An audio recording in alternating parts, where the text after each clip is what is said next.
Hi, welcome to Weddings Unplugged. I'm here with the best bride tribe you'll ever see, and we're just gonna go through some questions, and we're chatting a little bit about our wedding experiences and our wedding experiences to come. So I think something that I really feel is important to share with people who are planning to get married is, I guess, kind of just seeking guidance, counseling, mentorship.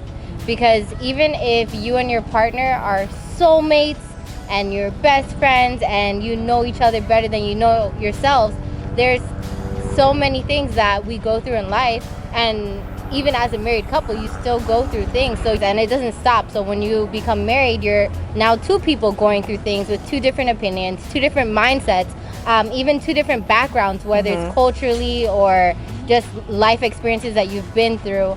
I wanted to really be sure and know that in the foundation of our marriage, we're on the same page. Right. So for me, I was grateful that we were able to go through premarital counseling with my church. And the best part about that was it was like a unique experience, whereas normally it's young couples and topic number one, topic number two. But this was made up of couples from our church throughout every ministry. So we had couples who had been married for 1 year, couples who had been married for 5 years, 10 years. I did learn that those little things that annoy you, they're probably never going to stop annoying you. So don't look forward to that. Don't get your hopes up. But I mean, just being able to have that wisdom as a resource, it really touched us in a way where we were inspired to not just get married and to, continue our relationship, to build on it, but to, produce something fruitful and something, worthwhile for all those who love us, to be a light in our community and to do well. So I know even a lot of people may seek, just guidance or opinions from friends or from therapists or from people in their community, even mentors. So I'm wondering, as you guys are going through this process and as you went through this process, who did you seek guidance from, or who did you go to? So we did, me and my husband did premarital counseling with a pastor, our pastor, who's also my husband's cousin. Okay. And for me, twofold. Obviously, there was a comfort there, which was what I was going to ask you. Did you feel like a discomfort in being vulnerable, not only in front of like a pastor, but also like other couples?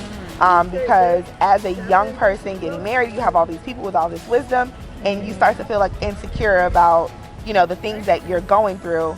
But we had a level of comfort with him that I don't know if we could have gotten anywhere else. It was just very upfront, like, I know y'all, and I enjoyed and I appreciated that.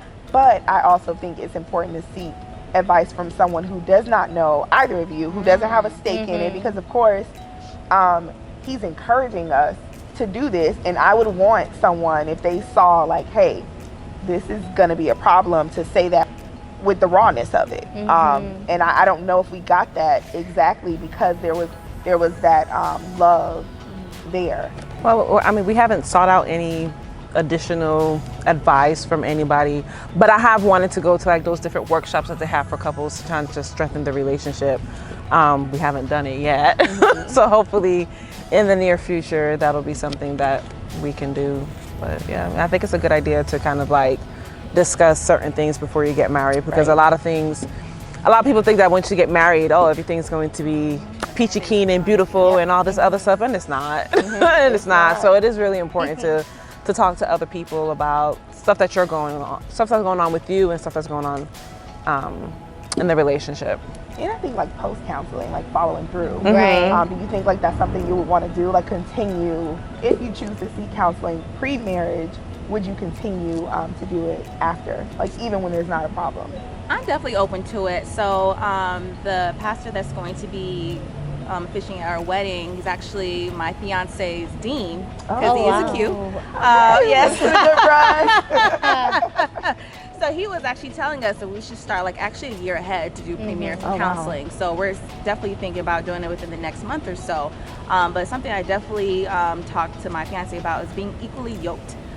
Just making sure that we on the same page about certain things, especially like raising children, how we view things in society, because the way he was raised is definitely different from the way I was raised. So just trying to navigate through all those things. But I'm definitely open to, doing post-marital counseling, whatever we got to do to make this marriage work. Because I want to only get married once. Right. And he feels the same way. So we have to do what we got to do to make it work. Yeah. And I think that's a really good mindset to have, because everything is not, you might not be on the exact same page about it. Like, you'll find little things when you talk about like raising your kids and how you want to raise them, and you might find later on that, hey, wait, we didn't really talk about this little thing right here, and I don't know if I agree with that. So I think continuing, no matter what it takes, is a really good mindset to have. Well, thank you ladies for sharing, and thank you for tuning in to Weddings Unplugged.